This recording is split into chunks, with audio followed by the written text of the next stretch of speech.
Sama harka fuunee kabajamtootaa fi jaallatamtoonni warroonni sanan gadaatuu fi akkam turtan akkam sa'aatii kana keessan jaalallee argachuun gammachuun siniifaa baay'atu. Guyyaan har'aa guyyaa baay'ee nama toluu fi nama gammachiisu irratti arganna. Akkuma beekamu yeroo adda addaatti arganna isin jechuu barbaada. Egaa guyyaan har'aa baay'ee namatti tola. Gara viidiyoo addaatti walitti deemnee jirra. Hundi keessan warroonni maamila shanan gadaa hin taane maamila shanan gadaa taatanii hundi keessan waan iddoo akka irraa baratan abdii guddaa qabu.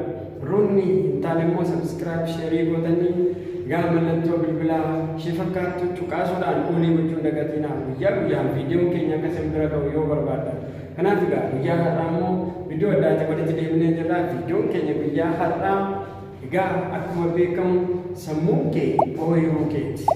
Sammuu keetti kan fayyadamuuf si waan ta'eef egaa sammuu kee ooyiruu keeti. Akkuma jedhamu sammuun keenya ooyiruu keenya erga ta'ee sammuu keenyatti immoo haala kamiin fayyadamutu nurra jiraata kan jedhu waliin ilaalla. Egaa sammuun kee ooyiruu keetti erga ta'e sammuun kee kan kee erga ta'e atis immoo sammuun kee ooyiruu keeti. Ooyiruu kee kan guddifatu kan bal'ifatu kan guddifatu siidha jechuudha. Kanaaf egaa sammuun kee ooyiruu keeti yoo sin jedhu sammuun kee ooyiruu keeti. Yeroo hundaa sammuu kee irratti wanta facaafu yeroo hundaa wanta gaarii irratti yoo facaafte sammuun kee sun maal wanta gaarii siif galcha.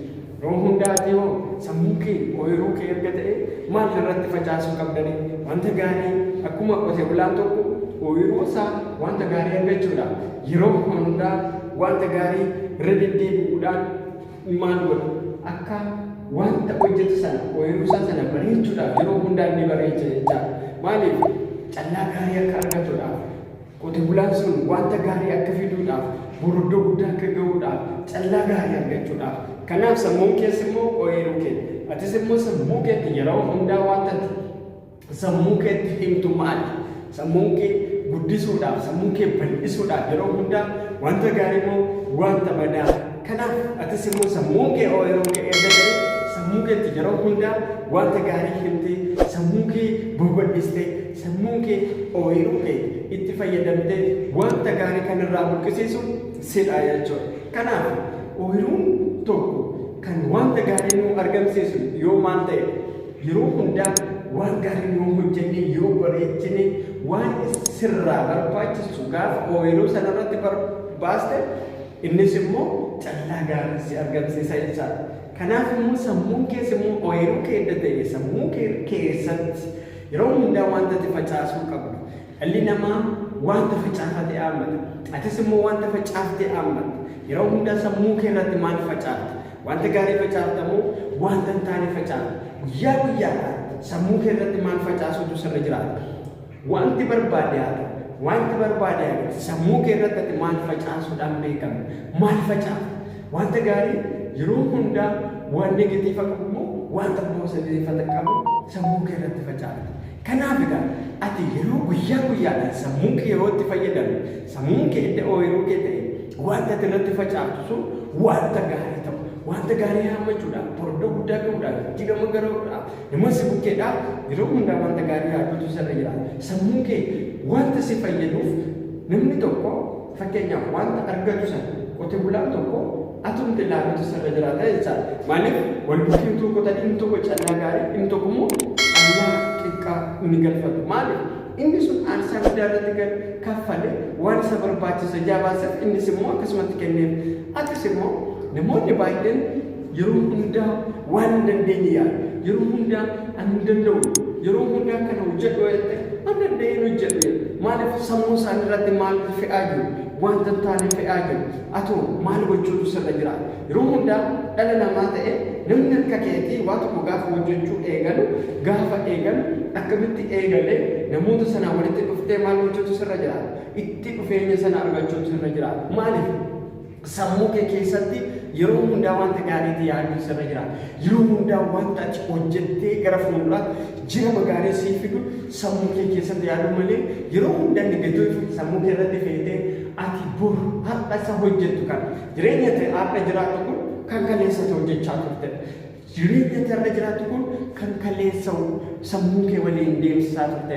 Kanaaf maaltu sirra jiraatan sammuu kee ooyiruu kee edda ta'e yeroo hundaa wanta gaariyaa yeroo hundaa sammuu kee irratti wanta facaaftu filachuutu sirra jiraata. Kan si fayyadu kan si fayyadu adda baaftee beekachuu sirra jiraata. Yeroo hundaa sammuun kee yeroo waa barbaadamu hin barbaadu.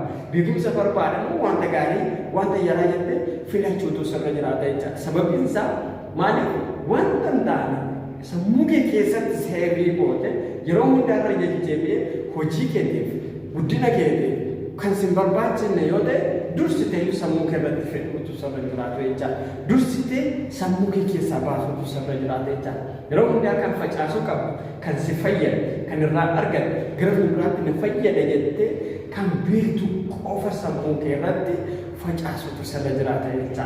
Jaalatamtootaa fi kabajamtoota warroonni chaanaalii keenya hundi keessan yeroo hundaa sammuu keessan maal gochuutu sirra jiraata. Kan si fayyadu qofa sammuu kee irratti facaasuutu sirra jiraata.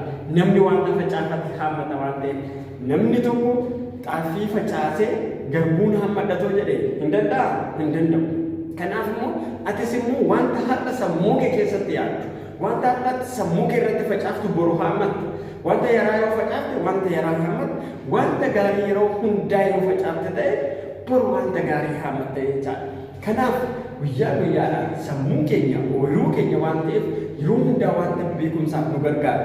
Yeroo hundaa wanta nu barbaachisu qofa sammuu keenya irratti facaasuutu irra jiraata jechaadha. Jaalatamtootaa fi dhaggeeffattoonni keenya hundi keenya yeroo hundaa maaltu nurra jiraata? Hojjechuu, tattaafachuu sammuu keenya irratti wanta gaarii facaasuutu nurra jiraata. Yoo kana goone yeroo gabaabaa keessatti bakka barbaanne dhaquu ni dandeenya, gahuu ni dandeenya, argachuus ni dandeenya, iddoo namni gahuu ni dandeenya. Kanaaf yeroo hundaa namni tokko bakka barbaade gahuudhaaf, iddoo barbaade gahuudhaaf, jireenya gaarii fiduudhaaf maal gochuutu irra jiraata?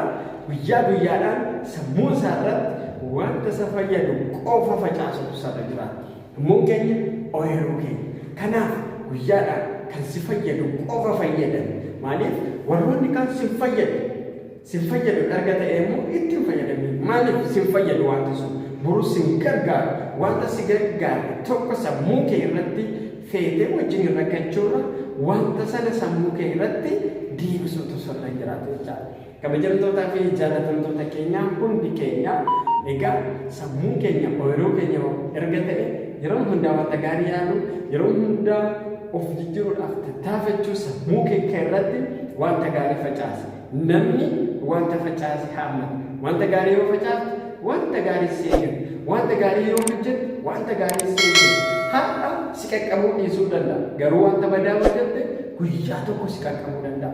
Kanaaf guyyaa guyyaadhaan wanta hojjechuu qabdu sirriitti sammuu kee irratti facaasuutu sirra jiraata.